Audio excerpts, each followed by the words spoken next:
"Do not get married today, you will regret it," said the poor girl to the millionaire bride at the door of the crowded church. At first the bride thought she was just an intruder seeking attention, until the girl whispered a name she hadn't heard in years, a name capable of unraveling everything her family had planned.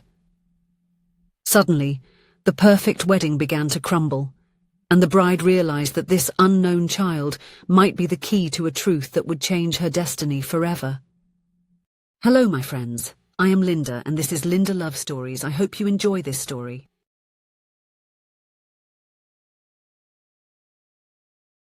The scent of fresh flowers filled the air of the old chapel, a sweet contrast to the tension that floated among the guests. It was June 1950, and the chapel was impeccably decorated. White lilies marked each pew, satin ribbons hung in strategic cascades, and colourful stained glass filtered the sunlight, creating a mosaic of colours on the marble floor. A perfect wedding in society's eyes. Serena Blackwood adjusted the diamond tiara that held her imported lace veil. Her fingers trembled slightly, imperceptible to anyone who didn't know her well. No one would notice after all. She had been trained since childhood to maintain her composure in any situation. "It's almost time." Mrs. Blackwood's voice sounded as firm as ever. She wasn't a mother offering comfort, but a businesswoman checking if the investment was ready to yield a return. "Remember what we talked about?" Serena nodded automatically. How could she forget? The words had been repeated so many times over the past months, the importance of this marriage to re-establish the Blackwoods' social standing, the need to secure her future after the financial setbacks her father had faced, the fortune of attracting the attention of Philip Harrison, heir to the Harrison industrial fortune. "Yes, Mum." 3 syllables that carried the weight of a sentence. The music began to play, the organ announcing that it was time. Serena took a deep breath, clutching the bouquet of white roses tightly enough that the thorns, even trimmed, pressed against her skin through the lace gloves. The church aisle seemed endless. Each step was calculated, each smile rehearsed. The guests murmured admiringly, not for the bride's happiness but for the ostentation of the event, the lavish arrangements, the dress that cost more than many of them would earn in years. Ahead, Philip waited with his impeccable suit and perfectly groomed hair. There was no love in his gaze, only satisfaction, like someone closing a good deal. That was when Serena's world stopped. The side door of the chapel opened with a discreet creak. A little girl no older than 10 entered through it.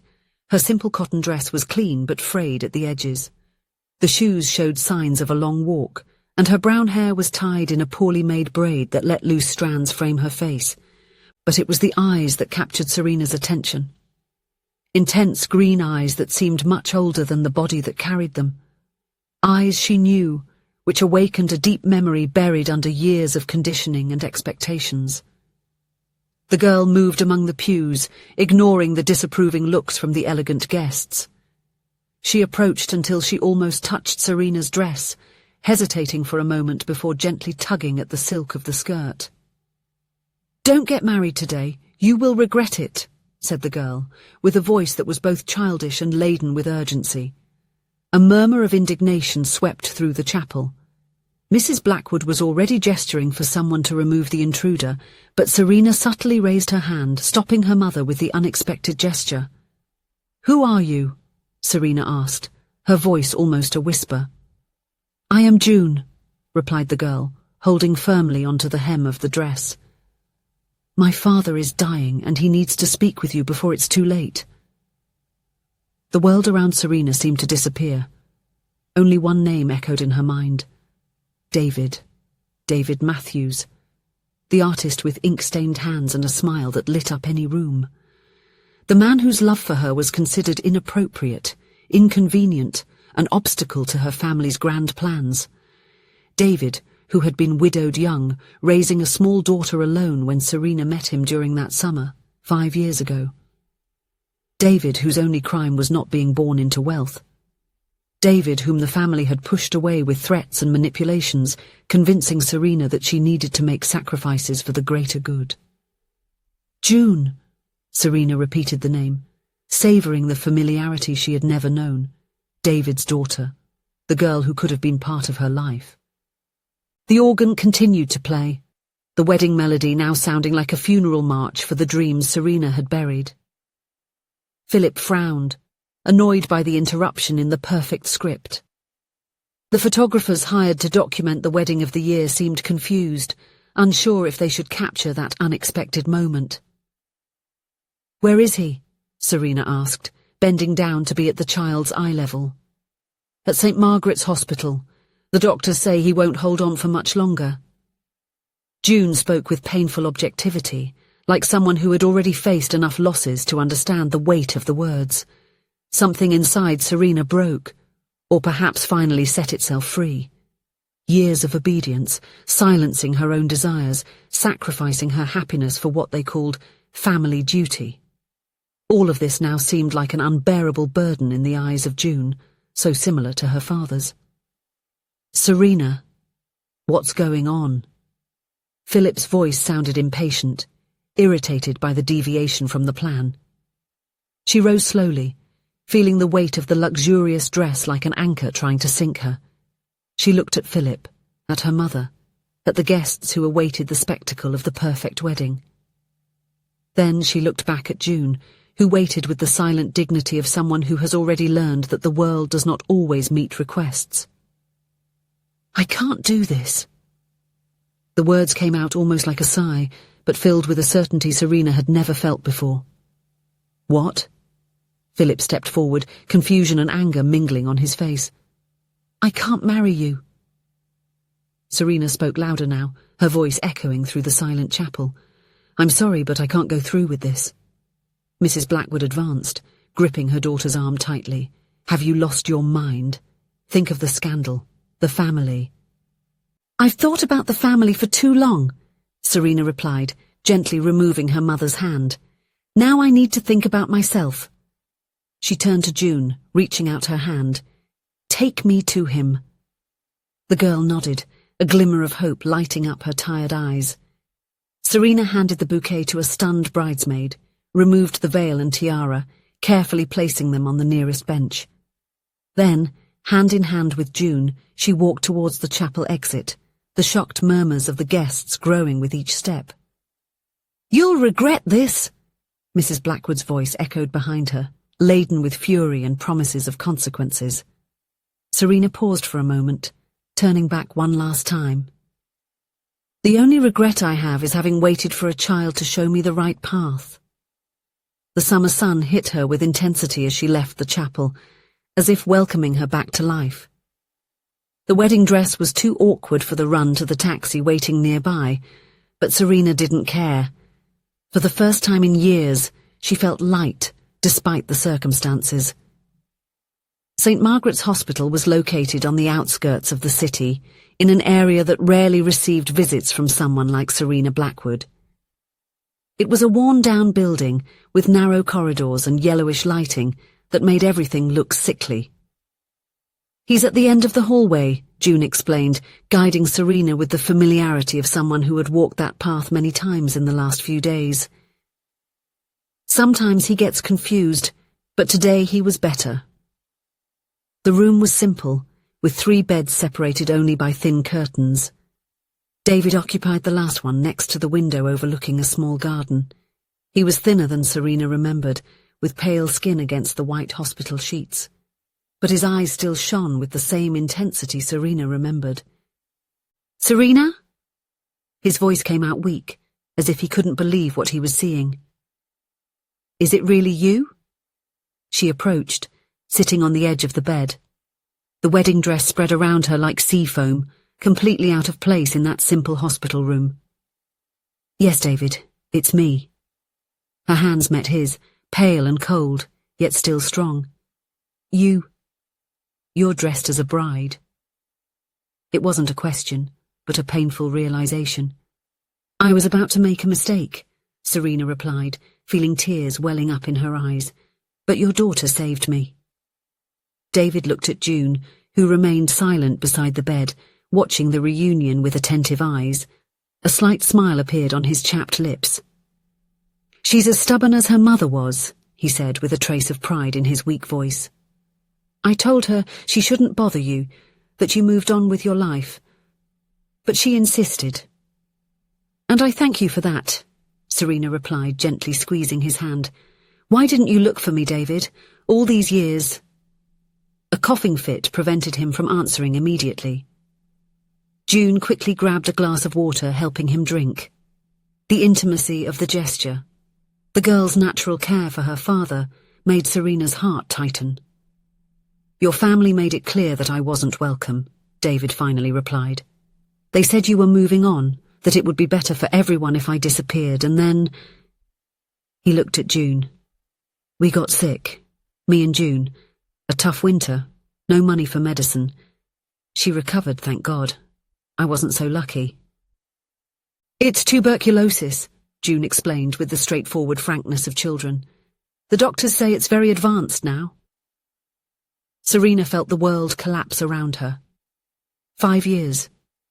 5 years lost in preparations for a loveless marriage, in empty social dinners, in superficial conversations with people who didn't really care about her. 5 years that could have been spent alongside David and June, building a different life, perhaps less luxurious but infinitely richer in meaning. I will take care of you, she declared, determination replacing the sadness in her voice. I have some money of my own, an inheritance from my grandmother. I'll get the best doctors, take you to a sanatorium in Switzerland if necessary. David smiled, a tired but genuine smile. Always so determined. That's what captivated me from the very first day. Daddy needs to rest now, June intervened, with maturity beyond her years. But he will get better. I know it. The following days were a whirlwind. The scandal of the cancelled wedding exploded as expected. The local newspapers had material for weeks, the heiress Blackwood abandoning the altar for a dying artist of humble origins. Serena's family cut ties as promised. Philip Harrison quickly found another socially suitable bride, as if wanting to prove that the abandonment hadn't affected him. But Serena had no regrets. Using her inheritance and the few contacts who still responded to her calls, she managed to transfer David to a specialized clinic. The treatment would be long and difficult, but there was hope, a word Serena was relearning to value. She rented a small house near the clinic, with an extra room for June. The girl, initially distrustful of the woman who had appeared dressed as a bride to turn her world upside down, gradually let her defenses down. Together, they created a routine of visits to David, nightly readings, and walks in the park on Sunday afternoons. Why did you come? June asked one night, while Serena braided her hair for sleep. Why did you believe in me that day? Serena reflected for a moment, her hands pausing in the girl's brown hair. Because you reminded me of the person I used to be, someone brave enough to follow their feelings. Do you think Dad is going to get better? The question came laden with fear, revealing that despite her forced maturity, June was still a child afraid of losing her only safe harbour. We're doing everything we can, Serena replied honestly. And in the meantime, we're together. That's important too. 6 months later, David left the clinic. Not completely cured, but stable enough to live at home with proper care. His first request was for painting supplies. I need to record this, he explained, as Serena helped him set up a small studio in the sunniest room of the house. The second chance I've received. The first painting he completed was a portrait of June and Serena together in the garden, the sun creating golden halos around their heads. There was an almost magical quality to the image, as if it captured not only their physical appearance, but also the invisible connection growing between them. You have too much talent to stay hidden, Serena remarked, observing the canvas. We should organize an exhibition when you're stronger. David laughed, a sound becoming more frequent each day. Always the visionary. Do you really think anyone would be interested in paintings by an unknown? I'm sure, Serena affirmed. And if no one else sees the value I do, that's enough. A year after the non-wedding day, as June affectionately called it, David Matthews's first exhibition opened in a small gallery. To everyone's surprise, especially the artists, the reviews were enthusiastic.